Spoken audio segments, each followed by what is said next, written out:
Selamat malam Bapak Ibu Saudara sekalian yang saya kasihi dalam Tuhan Yesus Kristus. Kita bersyukur kita mendapatkan kesempatan lagi untuk menikmati firman Tuhan melalui program pendalaman Alkitab. Dan sebelum kita lebih jauh, mari kita tundukkan kepala dan kita berdoa. Bapa kami dalam surga, kami bersyukur kepadamu. Kami mendapatkan kesempatan yang berharga untuk mendalami isi hati Tuhan. Tuhan yang telah memilih dan menetapkan kami untuk pergi dan menghasilkan buah. Bahkan buah itu harus tetap dalam kehidupan kami. Maka kami mau mendengarkan firman-Mu, agar firman-Mu dapat men-trigger kami, firman-Mu dapat mengarahkan kami, firman-Mu dapat memberikan sesuatu yang bersifat ilahi dan kekal, agar kami benar-benar dapat bertumbuh dan berbuah di dalam Tuhan untuk hormat dan kemuliaan nama Tuhan. Pengurapan-Mu atas hamba-Mu, atas semua yang mengikuti PA ini, di dalam nama Tuhan Yesus Kristus. Haleluya. Amin. Kita sedang membahas satu kebenaran firman Tuhan yang saya beri judul bertumbuh dan berbuah di dalam Kristus. Pada seri yang lalu telah saya sampaikan bahwa kekristenan sejati haruslah seperti tanaman yang bertumbuh dan berbuah. Bertumbuh dan berbuah dalam Kristus, dengan demikian adalah sebuah keniscayaan, sebuah keharusan, sebuah kewajiban bagi setiap orang percaya. Jadi bukan sebuah pilihan apakah kita mau bertumbuh atau tidak, apakah kita mau berbuah atau tidak. Bertumbuh dan berbuah sekali lagi menjadi sebuah kewajiban, bukan pilihan. Maka jika kita tidak bertumbuh dan kita tidak berbuah, ini adalah sebuah masalah besar dalam kehidupan kekristenan kita. Ada ayat di dalam Matius 3 ayat 10, juga di dalam Injil Lukas pasal 3 ayat 9, dikatakan bahwa kapak sudah tersedia pada akar pohon, dan setiap pohon yang tidak menghasilkan buah yang baik pasti ditebang dan dibuang ke dalam api.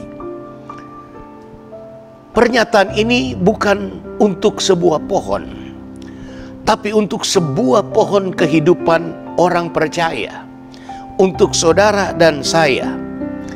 Dalam terjemahan bahasa Indonesia sehari-hari dikatakan kapak sudah siap untuk menebang sampai ke akar-akarnya. Artinya tumbuhan itu akan dihabisi sama sekali jika sampai tidak berbuah. Bahkan ayat itu mengatakan mengeluarkan buah yang baik. Berbuah saja tidak cukup, tapi kita harus menghasilkan buah-buah yang baik, yang diinginkan Tuhan, yang dikehendaki Tuhan bagi hormat dan kemuliaan nama Tuhan. Nah, sekarang kita masuk kepada hal yang kedua, dalil pertumbuhan kekristenan. Dalil atau kata lainnya rumus atau prinsip dari pertumbuhan kekristenan. Dalil itu menurut Kamus Besar Bahasa Indonesia adalah patokan dalam matematika dan sebagainya. Rumus dalam matematika. Ketika kita mengerjakan soal-soal matematika tidak sesuai dengan dalil, tidak sesuai dengan rumus, maka yang akan ditemukan hanyalah kekacauan-kekacauan dan kesalahan. Maka yang saya maksud dengan dalil pertumbuhan kekristenan adalah hal yang tidak dapat tidak, harus kita perhatikan, harus kita pedomani, harus kita ikuti, agar benar-benar kita dapat menjadi pohon Kristen, pohon umat Tuhan, tanaman Tuhan yang bertumbuh dan berbuah lebat dan tetap. Hal yang pertama dalam dalil pertumbuhan Kristen yang harus kita ketahui adalah bahwa Tuhan yang menumbuhkan, bukan manusia yang menumbuhkan, bukan pendeta, bukan penginjil, bukan rasul dan lain sebagainya yang menumbuhkan, bukan satu denominasi, bukan satu komunitas Kristen yang menumbuhkan, tetapi sekali lagi Tuhan yang menumbuhkan. Coba kita perhatikan ayat dalam Markus pasal 4 ayat 26 sampai dengan ayat 29. Dikatakan di sana, lalu kata Yesus, beginilah hal kerajaan Allah itu, seumpama orang yang menaburkan benih di tanah. Lalu pada malam hari ia tidur, dan pada siang hari ia bangun, dan benih itu mengeluarkan tunas, dan tunas itu makin tinggi. Perhatikan kalimat ini. Bagaimana terjadinya tidak diketahui orang itu. Bumi dengan sendirinya mengeluarkan buah, mula-mula tangkainya, lalu bulirnya, kemudian butir-butir yang penuh isinya dalam bulir itu. Apabila buah itu sudah cukup masak, orang itu segera menyabit, sebab musim menuai sudah tiba. Mari kita perhatikan perumpamaan ini. Ketika seorang menaburkan benih di tanah, selesai menabur dia pulang ke rumahnya, dia tidur. Ketika hari siang dia bangun, benih itu mulai mengeluarkan tunas, kecambah. Tunas itu makin tinggi, makin bertumbuh, makin besar. Perhatikan kalimat pada ayat 27. Bagaimana terjadinya pertumbuhan itu? Benih itu bertumbuh, kecambah itu bertumbuh, tumbuhan itu bertumbuh menjadi besar. Bagaimana terjadinya tidak diketahui oleh si penanam itu, tidak diketahui oleh petani itu. Lalu dikatakan pada ayat 28, bumi dengan sendirinya mengeluarkan buah, mula-mula tangkainya, lalu bulirnya, dan seterusnya, dan seterusnya. Bagaimana terjadinya? Yang menanam tidak tahu. Dikatakan bumi dengan sendirinya mengeluarkan buah.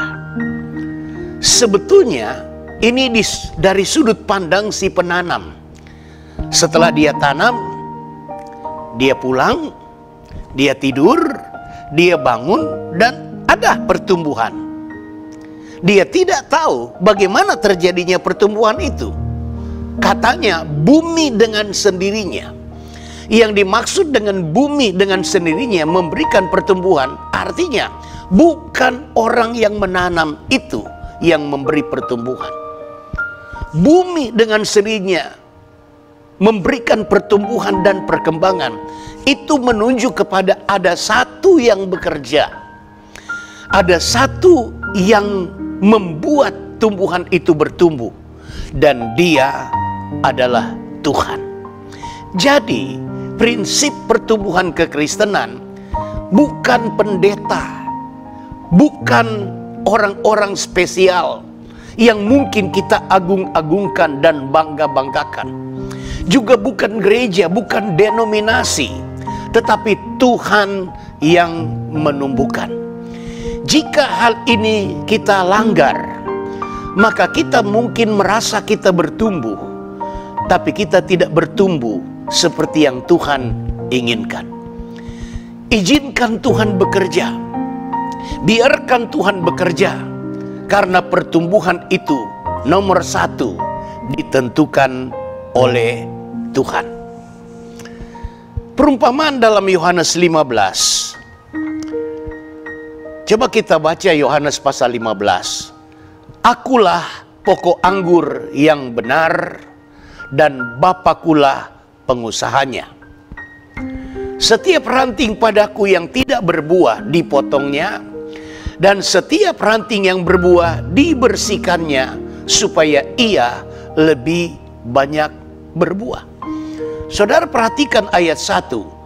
Siapa yang menjadi pengusaha? Siapa yang membuat kebun anggur? Siapa yang membuat pokok anggur itu dan ranting-rantingnya berbuah?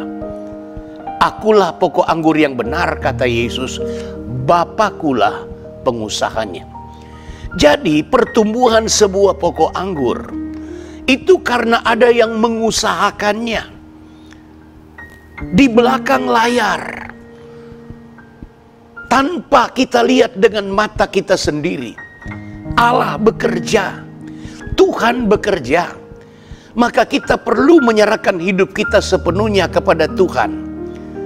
Di dalam 1 Korintus 3 ayat yang ke-6 dan ayat yang ke-7 dikatakan oleh Rasul Paulus, aku menanam, Apolos menyiram, tetapi Allah yang memberi pertumbuhan. Karena itu yang penting bukanlah yang menanam atau yang menyiram, melainkan Allah yang memberi pertumbuhan. Perhatikan ada 2 kali diulangi di sana. Allah yang memberi pertumbuhan. Allah yang memberi pertumbuhan. Jangan diabaikan ini. Dengan kita berpikir, kita harap pendeta ini memberi pertumbuhan. Kita harap gereja ini, gereja kita memberi pertumbuhan. Saya akan menggembalakan, saya akan melayani semampu dan sekuat sesuai dengan anugerah Tuhan yang diberikan kepada saya. Tetapi yang memberi pertumbuhan bukan saya sebagai gembala, bukan saya sebagai hamba Tuhan, tapi yang memberi pertumbuhan adalah Allah. Paulus mengatakan dia menanam, orang lain Apolos menanam, menyiram maksud saya. Bahkan barangkali saya bisa tambahkan, ada hamba Tuhan lain yang mencangkul, yang memberikan fasilitas-fasilitas lain, mengerjakan hal-hal lain. Tapi Tuhan yang menumbuhkan. Namun sekalipun Tuhan yang memberi pertumbuhan, orang yang menanam bukan asal tanam, bukan sembarangan menanam. Harus betul-betul memperhatikan bagaimana ia menanam, bagaimana dia mengupayakan tanah untuk tempat dia menanam. Dan Allah akan memberikan pertumbuhan. Kami hamba-hamba Tuhan menyiram, bukan asal siram. Satu pohon kecil yang baru kita tanam, yang perlu disiram, perlu kehati-hatian. Berapa banyak air yang harus disiram. Ada kalanya kalau kita menempatkan itu di luar halaman kita, di depan halaman kita, kita harus mempertimbangkan musim hujan, curah hujan yang tinggi. Maka tanaman itu harus dibuatkan sebuah perlindungan, sehingga dia tidak akan mati karena kelebihan air. Jadi cara menyiram juga, bagaimana menyiram. Hamba Tuhan menyiram itu harus punya kehati-hatian bagaimana ia menyiram. Hamba-hamba Tuhan hanya menanam, pendeta-pendeta menyiram. Dan bagaimana mereka menanam, bagaimana mereka menyiram, harus menanam dengan benar, harus menyiram dengan benar, harus melayani dengan benar, harus menyampaikan kebenaran secara benar. Dan Tuhan pasti akan memberikan pertumbuhan. Karena Tuhan yang menumbuhkan, maka saya ingin menyatakan bahwa kita harus benar-benar terkoneksi dengan Tuhan, harus terhubung dengan Tuhan, harus melekat dengan Tuhan. Seperti ayat yang kita baca tadi, bahwa Tuhan adalah pokok anggur dan kita adalah ranting-ranting. Ranting-ranting ini tidak akan semakin bertumbuh dan menjalar apalagi berbuah kalau ranting-ranting itu terpisah dari pokoknya, terputus dari pokoknya, tidak ada hubungan dengan pokoknya. Karena Tuhan yang menumbuhkan, maka kita perlu melekat kepada Tuhan, tidak boleh terpisahkan dengan Tuhan. Sebentar kita akan lihat apa tanggung jawab kita, bagaimana sikap kita ketika kita ingin bertumbuh dan berbuah di dalam Tuhan. Saya juga mau menyatakan bahwa selain kita harus terkoneksi dengan Tuhan, ada chemistry dengan Tuhan, melekat seperti ranting pada pokok anggur, maka bertumbuh di dalam Tuhan, pertumbuhan kekristenan itu juga bukan soal tempat di mana kita berada, di gereja mana kita berjemaat, di komunitas mana kita bergabung. Walaupun tempat itu juga, komunitas itu tidak boleh diabaikan, karena pergaulan yang jahat merusakkan kebiasaan yang baik. Tapi saya menyatakan di sini, pertumbuhan bukan soal tempat, pertumbuhan bukan soal orang, tapi pertumbuhan adalah soal Tuhan. Tuhan yang menumbuhkan. Di dalam kitab Kejadian pasal 26 ayat 1 sampai ayat 12, kita bisa baca pada kesempatan yang lain. Di sana diceritakan tentang Ishak yang hendak hijrah ke Mesir, karena dia berada di satu tempat di Kanaan yang sedang dilanda dengan kelaparan. Orang tidak bisa menanam apalagi menabur. Musim kering yang menciptakan kelaparan. Di dalam Alkitab Perjanjian Lama, kelaparan-kelaparan itu disebabkan oleh kekeringan-kekeringan. Tanah menjadi begitu keras dan tidak bisa menabur untuk bertumbuh dan berbuah dengan baik. Maka Ishak hendak lari ke Mesir. Tapi Tuhan berkata, Ishak, janganlah ke Mesir. Tinggallah di tempat engkau berada, tempat yang sedang dilanda kelaparan, tempat yang sedang dilanda dengan kekeringan. tinggallah di situ sebagai orang asing.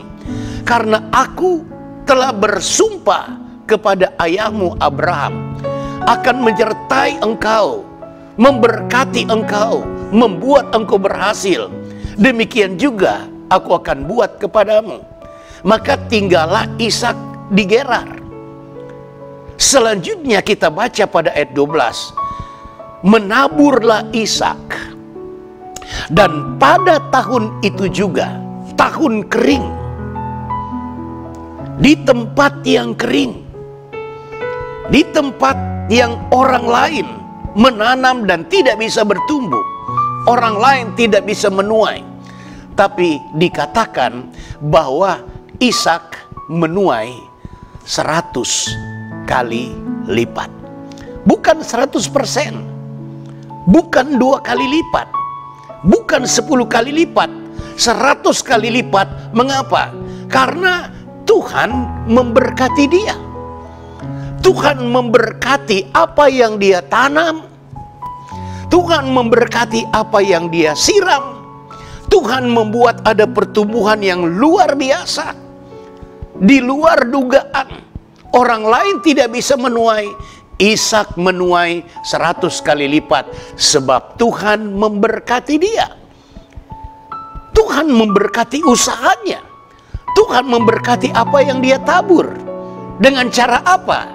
Tuhan memberikan pertumbuhan yang luar biasa. Jadi saya mau sampaikan kepada Bapak Ibu Saudara sekalian, dimanapun kita berada, dimanapun kita berusaha, seperti apapun posisimu di perusahaan tempat engkau bekerja, apakah itu tempat basah kata orang, apakah itu tempat kering, dimanapun saudara berbisnis, apakah lokasi itu punya prospek mendatangkan keuntungan atau tidak? Saya mau sampaikan, yang memberkati, yang membuat kita bertumbuh adalah Tuhan. Demikian pula dengan kerohanian kita. Sekali lagi, pertumbuhan bukan soal tempat, bukan soal orang, bukan siapa pendetanya, bukan siapa gembalanya, bukan apa denominasinya, tapi soal Tuhan yang memberikan pertumbuhan. Dalam Mazmur 126 juga digambarkan tentang orang yang menabur dengan berlinang-linang air mata. Orang yang berjalan maju sambil menabur dengan menangis. Dia akan pulang dengan bersorak-sorai sambil memikul berkas-berkasnya. Kenapa dia menangis? Karena dia sedang menabur di tempat yang dalam pikirannya sulit mendatangkan hasil. Di tanah Negeb, di tanah yang kering, di padang yang gersang. Tetapi kalau Tuhan bekerja, kalau Tuhan menumbuhkan, maka dia akan pulang dengan bersorak-sorai memikul berkas-berkas yang berkelimpahan. Ini juga gambaran tentang kerohanian kita. Orang Kristen itu tersebar di seluruh dunia. Dalam satu negara, di beberapa daerah. Di satu daerah ada yang di kota, ada yang di desa, ada yang di gunung, ada yang di lembah, ada yang di tepi pantai. Tempatnya berbeda-beda. Pendetanya berbeda-beda. Kalau harus menunggu pendetanya menjadi sama semua, kapan jemaat itu bisa bertumbuh dan berbuah secara sama? Apolos beda dengan Paulus. Paulus tidak sama dengan Apolos. Paulus menanam, cara pelayanannya seperti orang menanam. Apolos cara pelayanannya seperti orang menyiram. Petrus lain pelayanannya, Yohanes lain pelayanannya. Sebutlah macam-macam pendeta yang saudara kenal. Puji Tuhan kalau mereka menanam dengan baik. Haleluya kalau mereka menyiram dengan benar. Tapi pertumbuhan bukan soal Paulus. Pertumbuhan bukan soal Apolos. Pertumbuhan bukan soal siapa. Tetapi pertumbuhan adalah soal Tuhan. Di dalam Efesus pasal 4 ayat 9 sampai 15. Di sana dijelaskan tentang bagaimana Tuhan yang sudah naik. Bukankah Ia telah turun? Dia turun ke dunia untuk melakukan mahakarya Tuhan, menyelamatkan kita dari dosa, menebus kita dari kejahatan kita melalui pengorbanannya. Semua peran dan fungsi yang Tuhan lakukan, Dia selesaikan dengan baik dan Dia naik ke sorga.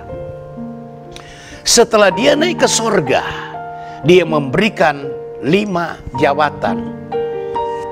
Sebagian menjadi rasul, sebagian lagi nabi, sebagian lagi pemberita atau penginjil, sebagian gembala, dan sebagian pengajar atau guru. Untuk apa hal itu diberikan? Untuk apa Tuhan memberikan semua itu?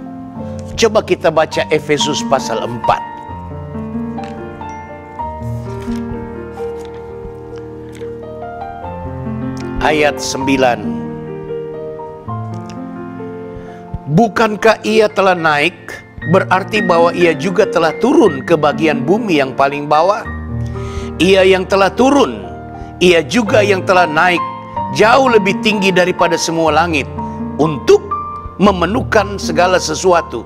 Dan Ialah yang memberikan baik rasul-rasul maupun nabi-nabi, baik pemberita-pemberita Injil maupun gembala-gembala dan pengajar-pengajar, untuk memperlengkapi orang-orang kudus bagi pekerjaan pelayanan, bagi pembangunan tubuh Kristus, sampai kita semua telah mencapai kesatuan iman dan pengetahuan yang benar tentang Anak Allah, kedewasaan penuh dan tingkat pertumbuhan yang sesuai dengan kepenuhan Kristus, sehingga kita bukan lagi anak-anak yang diombang-ambingkan oleh rupa-rupa angin pengajaran, oleh permainan palsu manusia dalam kelicikan mereka yang menyesatkan, tetapi dengan teguh berpegang kepada kebenaran. Di dalam kasih kita bertumbuh di dalam segala hal ke arah Dia, Kristus yang adalah kepala.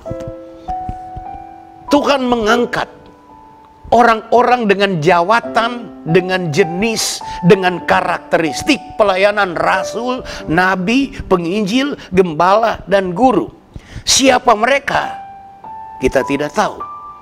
Yang pasti mereka ini adalah orangnya Tuhan. Tuhan memberikan untuk apa? Supaya jemaat bertumbuh. Karya Tuhan melalui hamba-hamba Tuhan ini, untuk terjadi pertumbuhan. Bapak, Ibu, Saudara yang saya kasih dalam Tuhan, jadi hal yang pertama yang harus kita perhatikan di dalam dalil, rumus, prinsip pertumbuhan kekristenan adalah yang pertama, Tuhan yang menumbuhkan.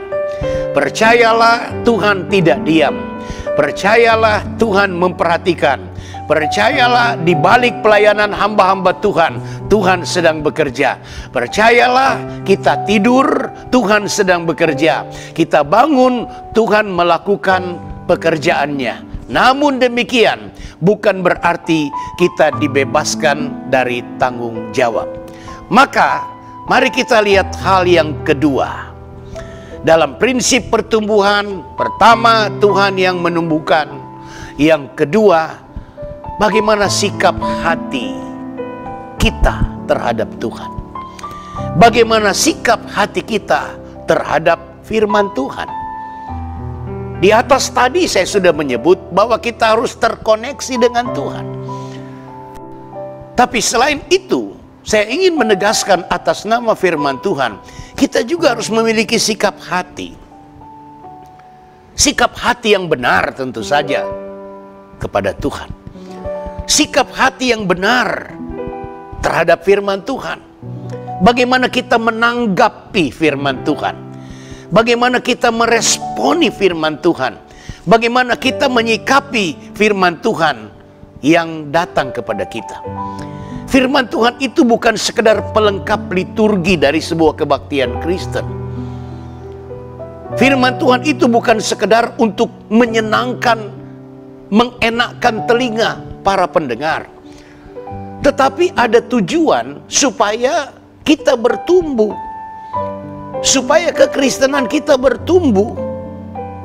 Mari kita lihat Matius pasal 13. Kita tidak akan membaca seluruh Matius pasal 13. Saudara bisa baca pada kesempatan yang lain dan merenungkan Matius 13 itu. Lembaga Alkitab Indonesia memberi judul Matius 13 itu perumpamaan tentang seorang penabur. Akan tetapi jika kita memperhatikan substansi dari perumpamaan ini, bukanlah tentang penabur itu, tetapi tentang tempat yang disebut penabur itu menaburkan benih. Dan kalau kita simak lebih dalam, sebenarnya juga bukan soal tempat. Karena kemudian Tuhan memberikan apa arti dari perumpamaan ini.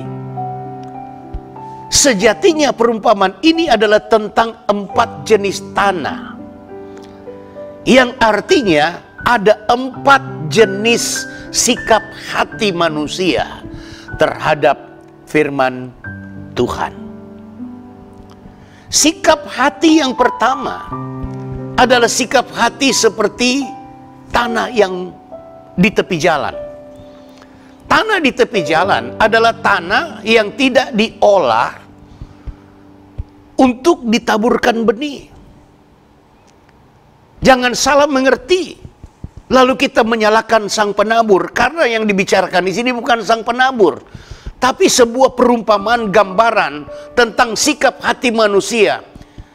Adalah sikap hati yang tidak siap ditaburi firman Tuhan.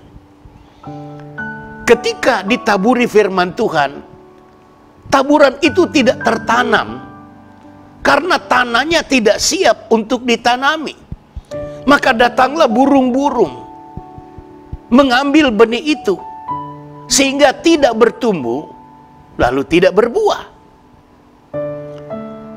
Itu adalah gambaran orang-orang yang mendengar firman Tuhan, tapi tidak mau menanggapi firman Tuhan, tidak mau menerima firman Tuhan, tidak mau mengerti firman Tuhan, tidak mau tahu tentang firman Tuhan. Maka orang seperti ini tidak akan pernah mengalami pertumbuhan.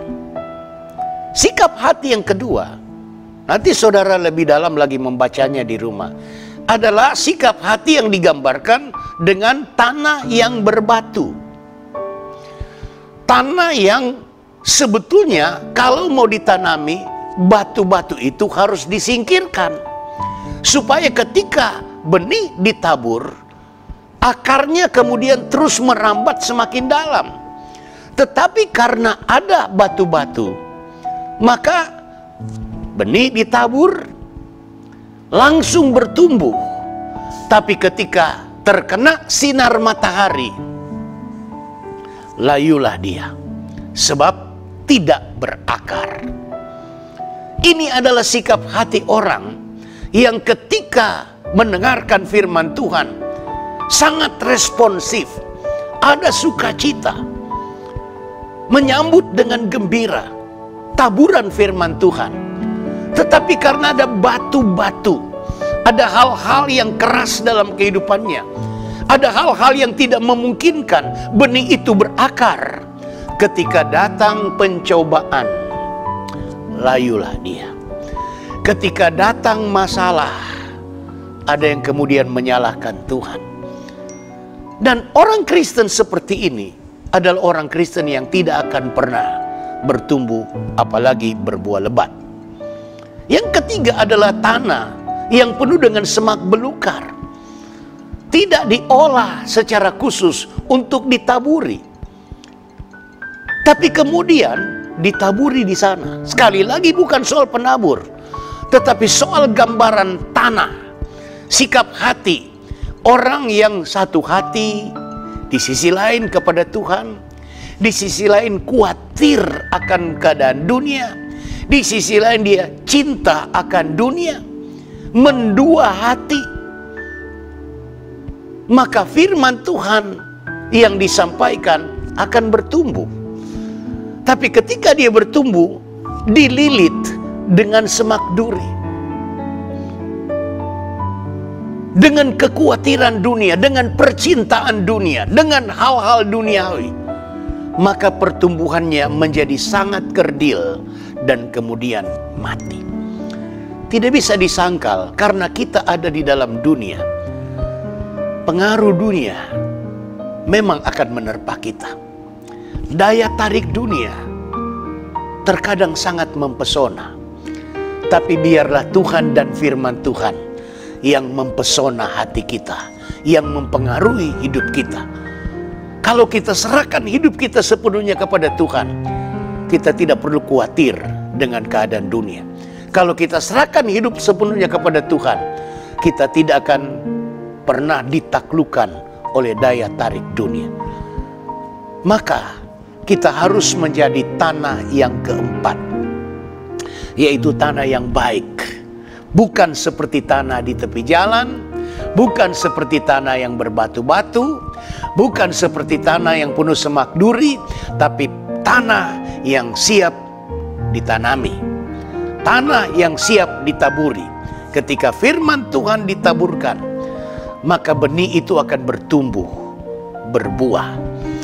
Ada yang 30 kali lipat, ada yang 60 kali lipat, ada yang 100 kali lipat.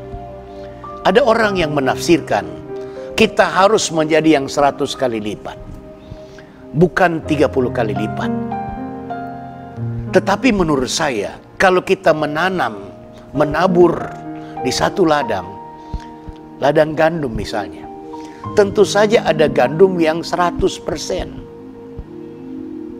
bulil-burilnya penuh. Tapi ada juga yang tidak 100%. Yang dimaksud di sini adalah bahwa di tanah yang baik, orang yang menyambut firman dan meresponi firman secara baik dan benar pasti akan bertumbuh dan berbuah. Katakanlah 30 kali ganda, 30 kali lipat, itu bukan hal yang kecil. Menuai 2 kali lipat saja dibanding orang lain, dibanding tetangga kita, itu sudah luar biasa. Apalagi sampai 3 kali lipat, sampai 30 kali lipat. 30 kali lipat, 60 kali lipat, 100 kali lipat, menurut saya bukan soal jumlah, bukan soal kuantitas, tapi ada hasil yang baik dari tanah hati yang baik. Maka mari kita belajar menyikapi firman Tuhan, merespon firman Tuhan, bukan sekedar khotbah pendeta, bukan sekedar menjadi akumulasi pengetahuan Alkitab atau teologi, tapi firman Tuhan yang memiliki daya membuat hidup kita bertumbuh menjadi tumbuhan yang kuat, tumbuhan yang berkembang, tumbuhan yang berbuah lebat, tetap bagi hormat dan kemuliaan nama Tuhan. Malam ini kita sampai di sini, kita akan lanjut pada serial berikutnya. Mari kita berdoa. Terima kasih Bapa di sorga, kami boleh mendengarkan firman-Mu, kami boleh menyimak firman-Mu. Firman-Mu kiranya tertanam dalam hati kami, firman-Mu bekerja dalam hidup kami, firman-Mu mengerjakan sesuatu sehingga kami semakin bertumbuh, semakin berbuah, buah yang tetap, buah yang lebat bagi hormat dan kemuliaan nama Tuhan. Kami bersyukur untuk firman-Mu, kami terima firman-Mu, dan kami menyatakan kepadamu Tuhan, kami akan terus melekat kepadamu, dan kami akan menyambut firman-Mu dengan baik, untuk kami dapat bertumbuh, berbuah bagi hormat dan kemuliaan nama Tuhan. Di dalam nama Tuhan Yesus Kristus, berkatilah semua jemaat yang sudah mengikuti program PA ini. Karena kami tahu firman-Mu memiliki kekuatan untuk memberkati, untuk menyembuhkan, untuk memulihkan, untuk menyelamatkan, karena firman-Mu adalah Engkau sendiri. Dalam nama Yesus kami berdoa.